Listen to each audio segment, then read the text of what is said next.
नमस्कार, आप देखना शुरू कर चुके हैं कल की तैयारी। मैं हूं आपके साथ प्रशांत पांडे। जो दर्शक हमारे साथ अभी जुड़े हैं उनकी जानकारी के लिए मैं बता दूं कि ये शो दरअसल आप सभी आम निवेशकों का शो है, जहां पर आपके सवालों का एक बहुत बड़ा हिस्सा हम इस शो में कवर करते हैं। इसके अलावा खास सेक्टर और शेयर पर भी हम चर्चा करते हैं।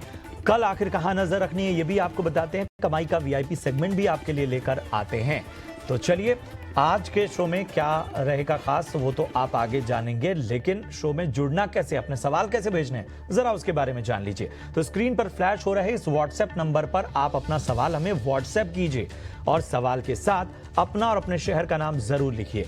यही नहीं, अगर आप सोशल मीडिया पर एक्टिव हैं तो ट्विटर, फेसबुक, इंस्टाग्राम, इन प्लेटफॉर्म्स पर भी जाकर आप अपने सवाल हम तक पहुंचा सकते हैं। लेकिन अब जब भी आप सवाल भेजिए, अपना और अपने शहर का नाम जरूर लिखिए। इसके अलावा YouTube पर आप हमारे शो को लाइव देख सकते हैं, क्योंकि बहुत सारे लोग ट्रैवल करते होते हैं या किसी उस वक्त उनके सामने टीवी अवेलेबल नहीं होता है। उसके लिए ये पूरा शो आप लाइव देख सकते हैं और अपने सवाल कमेंट बॉक्स में भेज सकते हैं। तो ये है आज के शो की अहम बातें। और चलिए अब शो में सबसे पहले अपने दोनों खास एक्सपर्ट्स को शामिल करते हैं। हमारे साथ आज हैं पावर्ड एडवाइजरी प्लेटफॉर्म के राहुल घोष। राहुल जी, बहुत बहुत स्वागत है आपका। और हमारे साथ मोतीलाल ओसवाल के राहुल शाह हैं। राहुल शाह साहब, आपका भी बहुत बहुत स्वागत। तो आज दो राहुल हमारे शो में हैं और उनसे हम आज चर्चा को आगे बढ़ाएंगे। लेकिन बाजार में देखें, बहुत अहम जो सपोर्ट था बाजार में, जिसको लेकर बार बार बहुत सी बातें, बहुत से नज़रिए सामने आ रहे थे, वो सपोर्ट बाजार ने कायम रखा। और जो भी उसे चीज़ें चाहिए थी, मैक्रो सपोर्ट जो चाहिए था, नतीजों से जो सहारा उसे चाहिए था, एफआईआई से जो संकेत उसे चाहिए थे, वो सभी मिले। और इसकी वजह से बाजार में जो हाल फिलहाल हमने एक दबाव दिखा, उसको बाजार ने आज तोड़ा। निफ्टी 19,133 पर बंद हुआ, 19,150 के पास बंद हुआ। निफ्टी बैंक की भी बात करें तो यहां भी 43,000 के ऊपर जो है वो कारोबार होता हुआ नजर आया। अहम लेवल्स हैं ये। अब आज हम देखें नतीजों के नजरिए से भी तो बहुत कोई नेगेटिव इंपैक्ट नहीं था। और अब यहां से बाजार को आगे कैसे देखना है वो समझने की बहुत आवश्यकता है, क्योंकि शो का नाम है कल की तैयारी, यानी कल के बाजार को हम कैसे परखें। तो चलिए, सबसे पहले हम बढ़ते हैं आगे। और राहुल शाह साहब, मैं आपके पास आना चाहूंगा। बाजार से कि ये संकेत क्या कह रहे हैं? क्या तेजी अब बरकरार रहने की उम्मीद की जाए या अभी थोड़ा सा कॉशियस अप्रोच रखना होगा?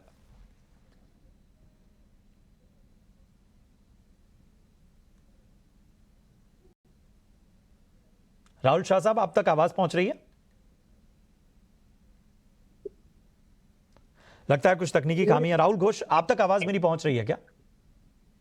जी जी। राहुल, जरा बताएं कि किस तरह से बाजार को आप भांप रहे हैं? तो नमस्ते और गुड आफ्टरनून। तो जैसे मैंने मॉर्निंग शो में कुछ दिन पहले कहा था कि जो 19,000 का सपोर्ट है वो एक्चुअली 19,000 पे नहीं, 18,900 के आसपास है। और वो सपोर्ट के आसपास ही आप नोटिस करेंगे पिछला लो है और 18,850 से मार्केट फिर से रिवर्स हुआ है। अब मार्केट का टेक्सचर जो है एक ब्रॉड बेस साइडवेज मार्केट है। प्लीज ऐसे मत समझिए कि एक डाउन ट्रेंड में कंफर्म्ड हम लोग आ गए। Bottom end of the range होगा 18,800 से 18,650, जहां पे बाइंग आएगा। अपर एंड ऑफ द रेंज है 19,500 से 19,800, जहां पे सेलिंग आएगा। इस दोनों रेंजेस के बीच में बाजार साइडवेज ट्रेड करता रहेगा नेक्स्ट कुछ ही वीक्स या नेक्स्ट कुछ दिन के लिए। सबसे इंटरेस्टिंग पॉइंट आप नोटिस करेंगे कि बैंक निफ्टी के केस में बहुत deep in the money puts right किए जा रहे हैं। नाउ ये बहुत ही इंपॉर्टेंट पॉइंट है, क्योंकि भारी मात्रा में ये पुट्स राइट किए जा रहे हैं और 47,000 के पुट्स राइट किए जा रहे हैं, जिसका मतलब कोई लार्ज प्लेयर्स ये एक्सपेक्ट कर रहे हैं कि बैंक निफ्टी बहुत तेजी से भागेगा नवंबर सीरीज में। तो ये एक इंपॉर्टेंट डेटा पॉइंट है जो हमें ट्रैक करना जरूरी है। अगर आप देखते हैं कि बैंक निफ्टी 44,000 के ऊपर सस्टेन कर रहा है, 2 ट्रेडिंग सेशंस, 2 क्लोज आपको मिल जाता है, तो डेफिनेटली एक और 2,000 पॉइंट मिल सकता है ऊपर की तरफ बैंक निफ्टी के केस में। बिल्कुल, तो जो अहम लेवल राहुल ने आपको बताए उनको बहुत ध्यान में रखना है और ये बाजार के काफ़ी अहम लेवल्स हैं। बाजार ने अपना सपोर्ट बचाए रखा और बैक टू बैक अब सपोर्ट की ज़रूरत है, ये बहुत अहम बात है और FIS नंबर इसमें बहुत अहम भूमिका निभाएंगे। चलिए अब सवालों की ओर बढ़ते हैं और सबसे पहला जो सवाल है वो YouTube के ज़रिए जो हमारे पास आया है, प्रवीण है उत्तराखंड से और प्रवीण का सवाल कोटक बैंक पे है। 15 शेयर इन्होंने लिए हुए हैं 1787 रुपए के भाव पे। आगे का नजरिया चाहते हैं। फिलहाल इनके भाव से थोड़ा नीचे है स्टॉक, लेकिन आगे ये नजरिया चाहते हैं। चलिए राहुल शाह हमारे साथ तब बने हुए हैं। राहुल बताएं कोटक बैंक में क्या करना चाहिए। तो आई थिंक आप मुझसे बात कर रहे हैं सर। जी जी सो जय, ओके अच्छा ठीक है, हमारे साथ जय जय हमारे साथ जय पटेल हैं और माफ़ी चाहेंगे, कुछ तकनीकी खामी थी जिसकी वजह से आपका नाम गलत ऑन एयर गया। लेकिन जय पटेल साहब, प्रवीण का सवाल कोटक बैंक पे 15 शेयर हैं 1787 के लेवल पे, बताइए क्या करना चाहिए। सो अभी के मार्केट के लिए आई गेस उनको होल्ड करना चाहिए बिकॉज बैंक निफ्टी मुझे लग रहा है काफी अच्छा प्लेस है अपसाइड मोमेंटम के लिए और November month would be a good month for Bank Nifty.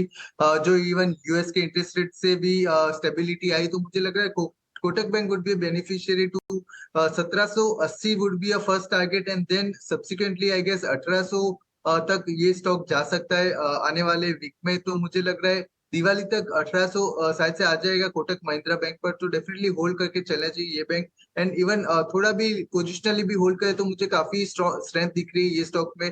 1950 तक के भी लेवल आ सकते हैं जो प्रीवियस हाईज थे, तो वहां पर मुझे लग रहा है होल्ड करके चलना चाहिए। और अभी थोड़ी भी गिरावट में घबराना नहीं चाहिए, वॉलेटिलिटी थोड़ी आएगी बट होल्ड करके चलना चाहिए स्टॉक। तो यहां पर होल्ड करने की सलाह आपको मिलती हुई। चलिए अगले दर्शक का सवाल लेते हैं फटाफट से।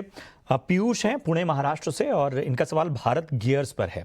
1000 शेयर भारत गियर्स के इनके पास हैं। 105 रुपए के भाव पे इन्होंने खरीदारी की है, फिलहाल मुनाफे में है, अच्छे लेवल पे इन्होंने यहां पर एंट्री की है। भारत गियर्स क्या करना चाहिए राहुल घोष साहब। बिल्कुल आपने सही कहा, अच्छे लेवल पे लिया है इन्होंने, एकदम करेक्ट टाइमिंग पे लिया है, दोनों वॉल्यूम और एक डिमांड जोन के एरिया पे लिया है, तो उनको बहुत बहुत शुभकामनाएं इस बात का।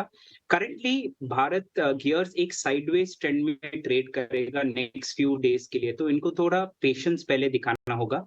मेरे ख्याल से उनको एक स्टॉप लॉस रख देना चाहिए 109.5 पे, 109 के आसपास उनको एक स्टॉप लॉस रख देना चाहिए और होल्ड करना चाहिए। थोड़ा पेशेंस टेस्ट कर सकता है ये स्टॉक, क्योंकि जैसे मैंने कहा साइडवेज कुछ दिन तक रह सकता है, but texture of the stock अभी भी अच्छा ही लग रहा है अंटिल 109.5 टेकआउट नहीं कर जाए नीचे के साइड में। यहां पर थोड़ा धैर्य दिखाइए, आपको यहां पर बेहतर संकेत मिल सकते हैं। अगले दर्शक प्रदीप मंडल हैं झारखंड से। पीएनबी के 2500 स्टॉक हैं, 49 रुपए के भाव पे इन्होंने पंजाब नेशनल बैंक का शेयर खरीदा है। इनको भी बधाई देनी होगी, अच्छे लेवल पे एंट्री की है और पीएनबी में हमने देखा है कि काफी बेहतर रैली स्टॉक ने हाल फिलहाल दिखाई है। बताएं जय क्या करना चाहिए, पीएनबी में बने रहें आगे और कोई टारगेट आपको नजर आ रहा है। सो बहुत बधाई आप, पहले तो इतना अच्छा उन्होंने होल्ड किया और इतना अच्छा प्रॉफिट मिल रहा है। सो डेफिनेटली ये स्टॉक मुझे काफी स्ट्रांग लग रहा है। अभी पीएसयू बैंक्स में भी काफी मोमेंटम आएगा जैसे आज भी था, तो पीएनबी डेफिनेटली होल्ड करके चलना चाहिए। 75 would be a first hindrance, first resistance, वहां क्रॉस करने के बाद मुझे लग रहा है काफी स्ट्रांग मोमेंटम आ सकता है जो इवन 81 के लेवल्स तक पीएनबी को ले जा सकता है। तो डेफिनेटली उनके भाव से ऑलमोस्ट मुझे लग रहा है ये 60 to 70% चल जाएगा और अभी 80 रुपीज का टारगेट हम रख के ये स्टॉक पर चल सकते है। तो यहां पर जो है वो आपको बेहतर संकेत आगे के लिए भी मिलते हुए नजर आ रहे हैं, तो बने रहने की सलाह। अगले जो दर्शक हैं उनका नाम नरेश है, जम्मू से उन्होंने अपना सवाल हम तक पहुंचाया है। सुजलॉन के इनके पास माफ कीजिएगा ये गलत है, नरेश जम्मू, जी हाँ नरेश जम्मू। सुजलॉन के शेयर हैं इनके पास और 50,000 शेयर हैं 20 रुपए के भाव पे। पहले तो नरेश जी बहुत बहुत बधाई आपको और गजब के लेवल पे एंट्री आपने की है सुजलॉन को लेकर। हालांकि ये एक्सपर्ट का नजरिया वक्त वक्त पर बदलता रहा है, लेकिन मेरे ख्याल से जिस लेवल पे आपने एंट्री की है वहां से जरा अब स्टॉक इतना रैली दिखा चुका है, इस पर एक राय लेते हैं। राहुल घोष, क्या करना चाहिए? सुजलॉन में 20 रुपए की खरीद है, स्टॉक की संख्या भी 50,000। तो सुजलॉन आपके शो पे आपको याद होगा 15.5 के ऊपर हमने एक बाय इनिशिएट किया था। इन दर्शकों को मैं कहूंगा कि हालांकि इतना प्रॉफिट बना चुके हैं फिर भी इनको बिल्कुल होल्ड करना चाहिए। अभी हाल ही में एक बाय लेवल से सुजलॉन बाउंस हो रहा है और कैंडल फॉर्मेशन जो बन रहा है दोनों वीकली चार्ट पे और डेली चार्ट पे दोनों बेहतरीन है। तो एक स्टॉप लॉस दे दूंगा क्योंकि इतना मेहनत से कमाया हुआ प्रॉफिट चला जाना नहीं चाहिए, और थोड़ा दूर का स्टॉप लॉस दूंगा क्योंकि जनरली सुजलॉन जैसे स्टॉक का मूवमेंट शार्प होता है। तो 26 पे स्टॉप लॉस रख सकते हैं और होल्ड कर सकते हैं। 39 तो चार्ट्स पे डेफिनेटली दिख रहा है अभी हाल ही में। तो यहां पर बने रहने की आपको सलाह, अहम जो लेवल है वो भी आपको मिल चुका है। अगले जो दर्शक हैं उनका सवाल जो है वो आरईसी पर है। आज ही हमने आरईसी के मैनेजमेंट से भी चर्चा की। 1500 शेयर हैं और इन्होंने भी बड़े अच्छे लेवल पे इस स्टॉक में एंट्री की है। 120 रुपए की इनकी खरीद है और इस वक्त डबल से भी ज़्यादा जो है वो ये स्टॉक इनको बेहतर संकेत और बेहतर रिटर्न देता हुआ। अब इस पे क्या राय बननी चाहिए ये ज़रा समझते हैं। जय पटेल, क्या करना चाहिए? जितना है मुनाफा बांध लें, थोड़ा आगे के लिए देखें, या आगे भी आपको और अच्छी रैली नजर आ रही है? अभी के लिए मुझे लग रहा है स्टॉक में काफी स्ट्रेंथ है। आरएसआई के बाद इवन आरएसआई भी काफी पॉजिटिव क्रॉसओवर दिखा रहा है। ब्रेकआउट काफी स्ट्रांग है, 300 के ऊपर सस्टेन भी किया है on closing basis. Psychological level break किया है, प्लस कल रिजल्ट भी अच्छा है, थोड़ा आउटस्टैंडिंग के वहां पर हम बोल सकते हैं रिजल्ट को। सो डेफिनेटली अभी के लिए होल्ड कर रहे हैं और थोड़ा भी ऊपर है अराउंड 310 320 के अराउंड, तो थोड़ा प्रॉफिट बुकिंग डेफिनेटली करते रहना चाहिए। कोई भी स्टॉक हमेशा बढ़ेगा नहीं, तो डेफिनेटली थोड़ा प्रॉफिट बुकिंग करने की सलाह होगी। 2.5 गुना ऑलरेडी उनका प्रॉफिट आ चुका है, सो थोड़ा प्रॉफिट बुकिंग करके चल सकते हैं। 20 to 30% ऑफ देयर एलोकेशन थोड़ा निकाल के चल सकते हैं। दूसरे जो अंडर वैल्यूड है अभी भी वहां पर स्विच कर सकते हैं। ठीक है, तो यहाँ पर जो है वो कुछ हिस्सा आपको मुनाफा वसूली की सलाह और उसके बाद इसमें बने रहने की सलाह आपको दी जा रही है। अच्छे संकेत आगे भी हैं।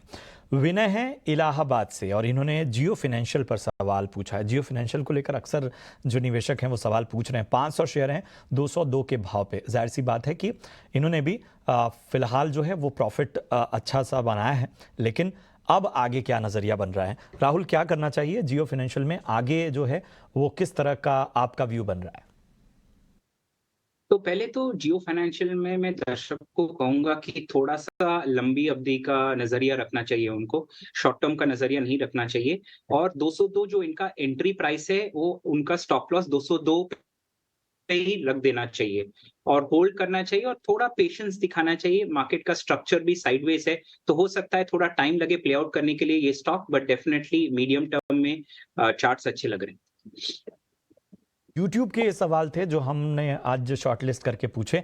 अब वो सवाल जो हमको अलग अलग प्लेटफॉर्म्स और व्हाट्सएप के जरिए आए हैं। पहला सवाल अरुण सिंह का है उत्तर प्रदेश से और इन्होंने मॉर्पिन लैब के 500 शेयर लिए हैं। 52 रुपये 52.5 रुपये के भाव पे इन्होंने यहाँ पर एंट्री ली है। फिलहाल इनके भाव से नीचे है ये स्टॉक, लेकिन आज हम देख रहे हैं स्टॉक में 5.25% की तेजी नजर आ रही है। जय, क्या करना चाहिए मॉर्पिन लैब में? तो ये स्टॉक में भी सेम स्टोरी है। फॉलिंग ट्रेंड लाइन के आज ऊपर ब्रेकआउट किया, कंजेशन जो मूविंग एवरेजेस का था उसके ऊपर आज ट्रेड किया, तो डेफिनेटली कल के सेशन में इवन नेक्स्ट वीक तक मुझे लग रहा है ये स्टॉक अच्छा परफॉर्मेंस दे सकता है। आने वाले दिनों में मुझे लग रहा है 40-42 के बीच में ये स्टॉक जा सकता है, बट उनका ऑल्दो लॉस काफी है, तो आई गेस होल्ड करके रखना चाहिए। ये स्टॉक उनका वापस से आ जाएगा बाइंग प्राइस के। और फार्मास्यूटिकल में इवन ये सेगमेंट में मुझे काफी स्ट्रॉन्ग लग रहा है कि चार्ट आ जाएगी। आरएसआई बहुत सपोर्ट जोन के ऊपर था, उसके ऊपर आया, तो ये स्टॉक में स्ट्रेंथ डेफिनेटली दिख रही है। और अपसाइड के लेवल्स की हम बात करें तो जो 42 बोला वो ऑलमोस्ट मुझे लग रहा है 1-2 महीने के अंदर स्टॉक में वापस आ जाना चाहिए। तो it's a good opportunity to hold, even fresh buying भी कर सकते हैं, एवरेज हो जाएगा उनका। तो मॉर्पिन लैब्स में आपको बेहतर संकेत मिल सकते हैं। चलिए बढ़ते हैं आगे और इस बीच हम देख रहे हैं कि टाटा मोटर्स के नतीजे भी सामने आ रहे हैं और घाटे से मुनाफे में कंपनी आई है। आय जो है वो 32% से ज़्यादा बढ़कर 1,05,000 करोड़ पहुंची है ईयर ऑन ईयर बेसिस पे। इसके अलावा अगर हम देखें तो जो मार्जिन है वो भी 119% से बढ़कर 13,583 crore year on year basis पे पहुंचा है। तो बेहतर संकेत। और इस वक्त टाटा मोटर्स से आप देख सकते हैं कि तमाम जो आंकड़े हैं उसमें 944 करोड़ से ज़्यादा का घाटा था, उसके मुकाबले 3,764 करोड़ के मुनाफे में कंपनी आई है। तो एक बड़ा जो बेहतर संकेत इस वक्त टाटा मोटर्स से आते हुए नतीजों पर अगर हम निगाह डालें। चलिए टाटा मोटर्स को लेकर हम ज़रा एक राय ले लेते हैं। और राहुल बताएं, टाटा मोटर्स नतीजे कैसे लग रहे हैं आपको, और यहाँ से कोई अहम लेवल आपको नज़र आते हुए जहां पे नज़र रखनी चाहिए? तो टेक्निकली अगर एक व्यू देखा जाए तो इवन करंट मार्केट प्राइस पे टाटा मोटर्स अच्छा ही लग रहा है, बिकॉज एक चार्ट पे एक अच्छा बेस बनाया है स्टॉक ने, और बेस बनाने के बाद आप जो कैंडल फॉर्मेशन देख रहे हैं इस हफ्ते का भी वो बुलिश नजर आ रहा है।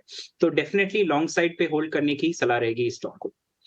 क्या तो लॉन्ग साइड पर होल्ड करने की सलाह, ये है नजरिया टाटा मोटर्स पे। चलिए अब वक्त हो गया है हमारे एक खास हिस्से का, और ये है कमाई का वीआईपी सेगमेंट।